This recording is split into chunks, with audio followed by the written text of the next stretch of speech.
Prime Minister Justin Trudeau has started a 3-week tour across Canada. He says this is a way to re-engage with everyday Canadians. But this tour, as you know, is coming as Trudeau facing controversy after a holiday in the Bahamas on an island owned by the Aga Khan. So for more on this story and the tour, we're joined by CTV News' Omar Sachedina. He's in Belleville, Ontario this morning, following the Prime Minister for this tour. Good morning, Omar. Good morning to you, Anne-Marie. The Prime Minister has been under scrutiny for the last few days for not only this trip, but also how he got on that trip to the Bahamas with the Aga Khan. Here's a clip of what we heard yesterday. The travel back and forth from Nassau to the island happens on the Aga Khan's private helicopter, which he offered us the use of, and that's something I think we're in the process of explaining in detail to the media, and it's something that certainly we look forward to discussing with the conflict of interest and ethics commissioner. So, Omar, there's the official answer, but what are the implications here?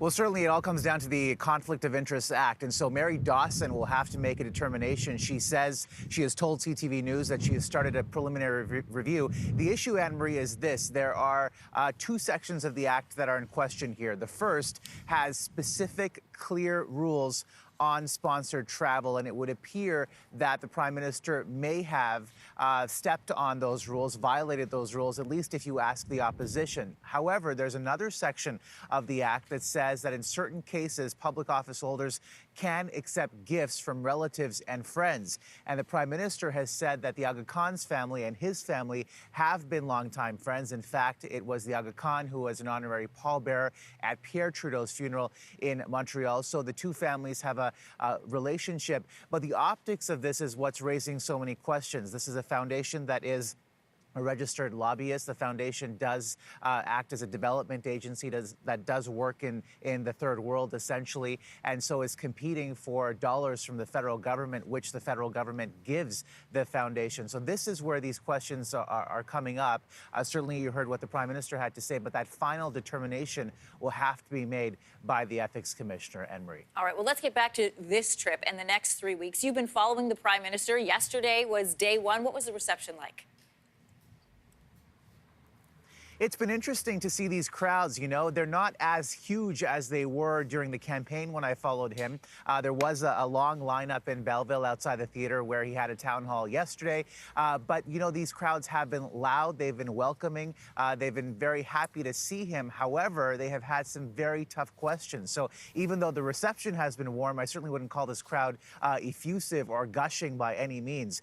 Some of the questions that have come up, in addition to the travel, are the cash for access Liberal Party fundraisers. I was talking to a gentleman yesterday. He was saying, look, Omar, this smells. Another lady was telling me this really stinks. Also, he's faced questions about veterans issues, about the environment, and also the Phoenix pay system, which has really been a disaster, a debacle, really. And we heard yesterday from a couple of civil servants who said, you know, if this was the private sector would not let this happen. The response would be a lot more swift, and accusing the government of really dragging their feet on this issue and other issues as well. The Prime Minister is saying, well, look, you know, we're working as hard as we can to correct the situation.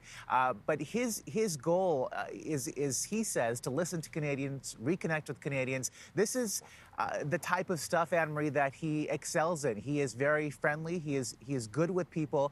But this tour comes amid controversy, amid a time when he's coming under fire, and also 14 months after he's come into power. So all of the promises he made during that campaign, people want to see action on those promises. And based on what I've been seeing, they're certainly calling him on that as well. All right, Omar, we're just beginning this 3-week tour. We're on day 2. What's he hoping to accomplish not only today, but in the next 3 weeks? Well, again, I think the Prime Minister's priority here, and he would say as such, is to really engage with Canadians from across the country. You know, he's starting this tour. He started the tour, actually, half an hour outside of the Hill Bubble in a community called Mediwake. He was at the Brockville Aquatorium. He's called into radio shows asking for a song to be played by the Tragically Hip. So the goal here is really to go to coffee shops, to go to church basements all across the country. Look, look, this is a tour that's going to take him from, Ontario. He's going to be going to BC, the Prairies, Quebec. There are also plans for him to go to Atlantic Canada and then the North as well. Timing of this also interesting. The House is back in session after their break at the end of the month. We've got a budget that the government is preparing for as well. Huge questions about deficit spending and, how much of the hole the government is going in. There are concerns about that as well. So he wants to be able to go back into the House saying that he's met firsthand with Canadians, engaged with Canadians, and heard their concerns. Omar, really quickly, in the last seconds we have here, part of that engagement has included this collection of names, addresses, and emails. There are allegations out there that this is perhaps a way to create another database. What are you hearing out on the street? Yeah, so here's the issue with that. So the MPs in these ridings sent out invitations to people and asked them to sign up on their website. And so the allegation from the opposition was that this was a way to cull information, names, numbers, that sort of thing, to pad Liberal donor databases. This is something that certainly has been talked about during this tour.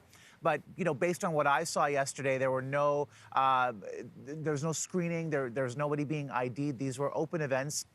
Anybody could attend, and there was no sense that these questions were being filtered or screened or anything like that. So, the accusation has been made. It's out there, and certainly these people were invited to sign up, but they certainly weren't restricted from any of the events that we were at yesterday, Anne-Marie. All right, you've got a busy day ahead of you. We'll let you get to our Omar Sachedina of CTV News. Thanks.